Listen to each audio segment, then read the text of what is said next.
Okay, now it's a re-upload. Why? I'll tell you.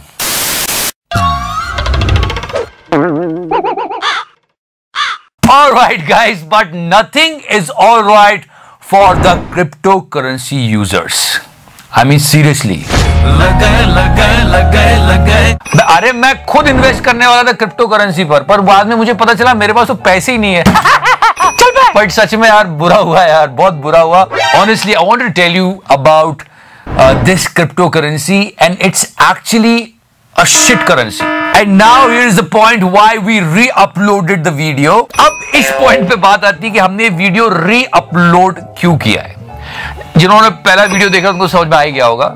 Yes, we promoted cryptocurrency. ठीक, कुछ apps थे. That time sponsor was on board and we did that. Yes, accepting that.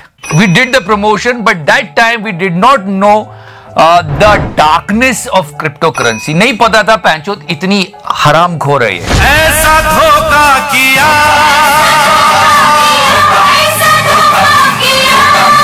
फिर जब पता चला कि इसके पीछे बहुत सारे झोल है, that time I thought it's my duty to tell you people how bad cryptocurrency is, and that's the fair thing that I did and what I learned from it. I got my lesson कि before promoting anything we should take care of the interest of the audience. तो अब आगे से मैं ध्यान रखूंगा, उसके लिए I apologize, I'm sorry. अब ये जुबा केसरी कर ले तो कोई बात नहीं, ये यू टर्न मार ले तो कोई बात नहीं, पर हम ध्यान रखेंगे. Sorry for that, guys. Let me correct you this, that government is not banning the cryptocurrency. Government is thinking about to regulate it. It's a difference. जैसी बात फैली कि बैन होगा, वैसे ही मार्केट गिरा रहे भाई. But it was not like that government is going to ban the cryptocurrency. इस बात को समझना जरूरी है कि सरकार क्रिप्टो को बैन नहीं कर रही है, क्रिप्टो को रेगुलेट करने जा रही है. 10 करोड़ क्रिप्टो यूजर्स हैं अभी देश में. अगर हम मान लें एक परिवार में औसतन 4 से 5 सदस्य भी हैं, तो यह बिल प्रत्यक्ष और अप्रत्यक्ष रूप से भारत के 40 करोड़ लोगों को प्रभावित करेगा. क्रिप्टो करेंसी के साइड इफेक्ट्स हैं और मैं इसको मानता हूं और मैं इसको बता चुका हूं और बताऊंगा, पर अभी इस बारे में बहुत सोच समझ के विचार करना पड़ेगा क्योंकि 3% of GDP is into crypto right now. Please check this out. हालांकि क्रिप्टो एक्सचेंजेस तो यह भी दावा करते हैं कि इस बाजार में भारतीयों के 6 लाख करोड़ रुपए लगे हुए हैं. अगर ये बात सही है तो आप कह सकते हैं कि भारत की कुल जीडीपी का 3% और भारत के वार्षिक बजट का 17% पैसा लोगों ने क्रिप्टो में लगा रखा है. So government is taking care of all these facts. And as far as crypto is concerned, yes, there are so many loopholes and I discussed it about it. And again, I'm saying this. वही दो बातें मैं कहूंगा कि yes, कोई mediator और regulator नहीं होता है, किसके पास पैसा जा रहा है पता नहीं होता है, तो गवर्नमेंट उसी के बारे में सोच रही है और उसी के बारे में बिल भी लाया जा रहा है. If government will regulate cryptocurrencies, these two fear will vanish.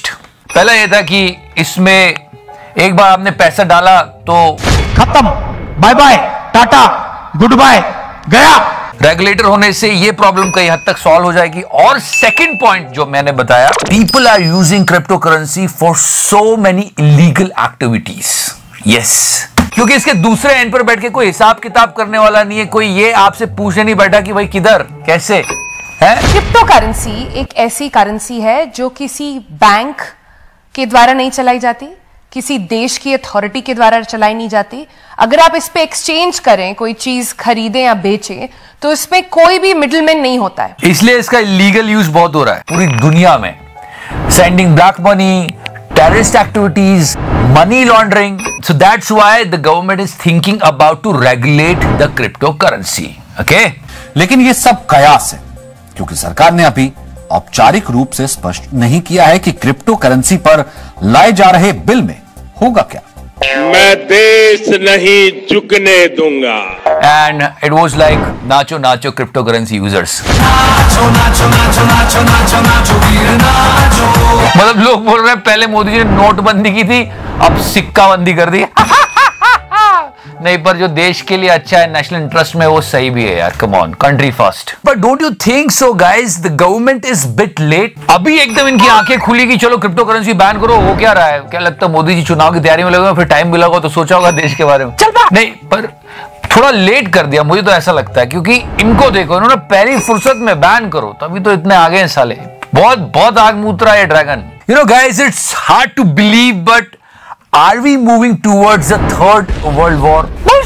No seriously. और वो सब कुछ इन भोसड़ पप्पुओं की वजह से। समझने की कोशिश करो। खलीफा पोर्ट का टर्मिनल एक्वायर करने के पीछे चाइना का सिंपल ऑब्जेक्टिव ये था कि चुपचाप यहाँ पर एक मिलिट्री बेस बना देंगे और इसके बारे में यूनाइटेड अरब एमिरेट्स को भी नहीं बताया जाएगा। जी हाँ, this is truly shocking. Let me tell you what happened. I'm not saying that third world war is going to happen, but in UAE, China created a military base. USA की intelligence ने यहाँ पर photos दिखाई, अपना evidence दिखाया कि आपके देश में एक मिलिट्री बेस चाइना बना देगा। इससे यूएसए के इंटरेस्ट हर्ट होते हैं। फिर बाद में इस बड़ों ने पता लगाया कि पैंचोदियां चुपके से एक मिलिट्री बेस बना रहे हैं। अरे तुम्हारी माँ का चौदो! ये भोसड़ पप्पू चाह क्या रहे? I mean seriously, what they are actually looking for? अब तो गाना लगा यार। पर हमको इससे क्या, हम तो क्रिकेट और सिनेमा में मस्त रहते हैं। पर अगर क्रिकेट की बात की जाए, नहीं थोड़ा सा, कि पुराने क्रिकेटर्स और अब के क्रिकेटर्स में कितना कुछ बदल गया। I mean just look at this picture of Shubman Gill. He posted this and proudly he was posing like this. I mean, it's his choice. He can do whatever he want. पर एक time था जब cricketer ऐसे दिखते थे, और अब देखो शुभमन गिल। क्या हो गया आजकल के क्रिकेटर्स को? मोदी जी, क्रिकेटर्स की कौन सी जनरेशन है? Can do generation. I mean, it's a huge change in cricketer nowadays. I mean, look at Ashish Nehra. He changed so much. दिल है कि मानता नहीं।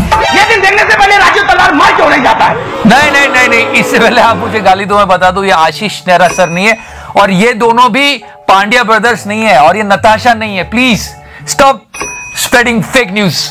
It's all about Bollywood and cricket in the country. People actually forget important news. Now let's talk about Bollywood and cricket both. मुझे 500 रुपए चाहिए विद्या। तो जितना मांग रहा है उतनी कमाई है नहीं। Movie Jersey trailer came out. मुझे पता है तुम्हारे अकाउंट में। पता है? ठीक है, नहीं देना मुझे। गजब बेइज्जती है। इसका जो ओरिजिनल है वो 90% लोगों ने देखा है, फिर भी अगर ये पिक्चर ठीक बन गई ना तो लोग देखने जरूर जाएंगे। मार चोट दिए भैया जी आप तो। और mister Ajay Devgan, he completed 30 years in Bollywood and how many years with Zuba Kesari? इस 30 साल की जर्नी को दो पान की पीकों ने खराब करके रख दिया। ये तो 30 है। But our beloved Big B actually sent a notice to this pan masala company and said, "Remove my ads." Amitabh Bachchan ने रिसेंटली एक पान मसाला कंपनी का ऐड किया था, जिसके बाद वो ट्रोल हुए और उन्होंने उस कंपनी से कॉन्ट्रैक्ट खत्म कर दिया।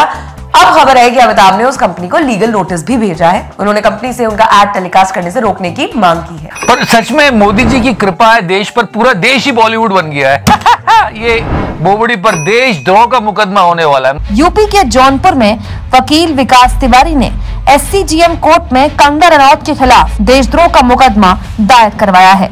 मतलब पहली बार शायद ऐसा हो रहा हो कि जिसको पद्मश्री मिला है और उसी एक महीने में उस पर देशद्रोह का मुकदमा भी हो रहा है। I am telling you, the acting and drama is happening in the entire country. The famous visit of mister Arvind Kejriwal in Punjab, he is sitting in the auto and look at the smile of his face. हम आम आदमी हैं, हमारे पास पैसा नहीं है। गरीबी की बात नहीं है। He actually announced a plan where you can get 1,000 rupees if you just 18+. Punjab की हर महिला को, 18 साल से ऊपर की हर महिला को हर महीने 1,000 रुपए उसके अकाउंट में हम डलवाया करेंगे। It's for all the girls. वाह, पैसे की कमी नहीं होने दूंगा। You know, before I go, I just want to spread the message of love and peace, and this is the best example in the world. ये ताजमहल, ये ताजमहल है, उसके अंदर घर है, लोग रहते हैं, 2 बेडरूम का फ्लैट टाइप से। इसको 2 साल लगे बनने में। इसमें अंदर 4 बेडरूम है, एक हॉल किचन है और एक मकान है, हमारा घर, एक ध्यान का कमरा है। और अंकल जी ने आंटी जी के लिए बनाया है। सुनो तो सही, आपने किसे गिफ्ट किया है? मैंने अपनी पत्नी को, मेरी बीवी को।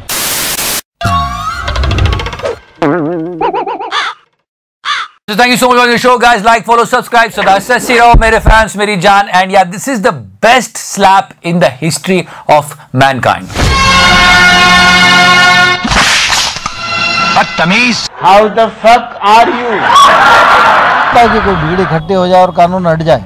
Even our Prime Minister, when farmers were protesting, he called them आंदोलनजीवी।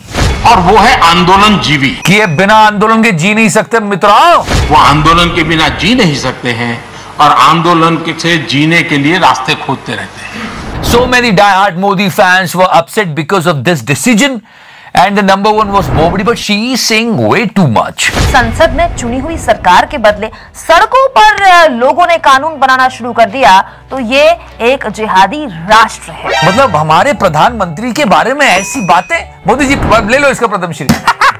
खैर छोड़ो, मोदी जी जब आए 9 बजे, हमारी तपस्या में ही कोई कमी रही होगी। तपस्या तो किसान कर रहे थे जो बैठे हुए थे 1 साल से, बहुत तकलीफें झेली और देश की मीडिया ने क्या क्या नहीं कहा किसानों को। किसी ने खालिस्तानी, किसी ने आतंकवादी, मवाली है वो। पर आखिरकार किसानों की जीत हुई और हम चाहते हैं कि देश का किसान आगे बढ़े। हम उनके फायदों को उनसे ज्यादा कैसे जान सकते हैं? I mean, the government was saying that farmers are not understanding. It's in their favor. But they know better than them. I mean, come on. कुछ किसान भाइयों को हम समझा नहीं पाए। Farmers are really happy with this decision.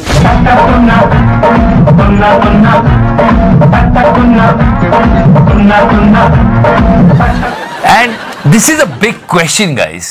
Nation wants to know, अगर चिचा वापस ले नहीं थे तो आप लाए क्यों? 1 साल, पिछले साल के दिसंबर से ये सब कुछ चल रहा है, नवंबर से शायद, आई थिंक। रिहाना से लेके आइला सचिन तेंदुलकर के इंटरनल मैटर तक बात चली गई थी कि भारत के आंतरिक मामलों में दखल नहीं दिया जाए, देश की संप्रभुता से कोई भी समझौता नहीं। ना जाने क्या हुआ है। एक तरफ सत्ता पक्ष इसे सबसे बड़ा मास्टर स्ट्रोक कह रहा है तो दूसरी तरफ विपक्ष का कहना है कि ये चुनावी मजबूरी है सरकार की। Suddenly appeared at 9 o'clock in the morning and said, "I'm going to repeal all these farm laws." Why? What happened? वो क्या है ना कि बहुत सिंपल है, जान जाए पर इलेक्शन ना जाए। पर आपके फैंस तो बुरा मान गए। बात में जाए। मेरा मतलब है बोले है, समझा देंगे प्यार से। Check out the trust of people here. They are not ready to end their protest now. They are saying that please do the right process first and then we will leave.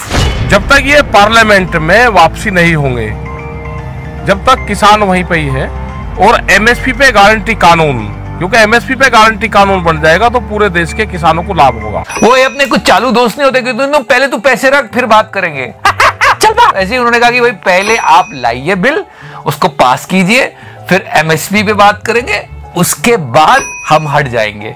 मतलब इतना भी trust नहीं। इतना उतना क्या मेरे पर, हाँ मुझे तो इस पर बिल्कुल भी भरोसा नहीं है।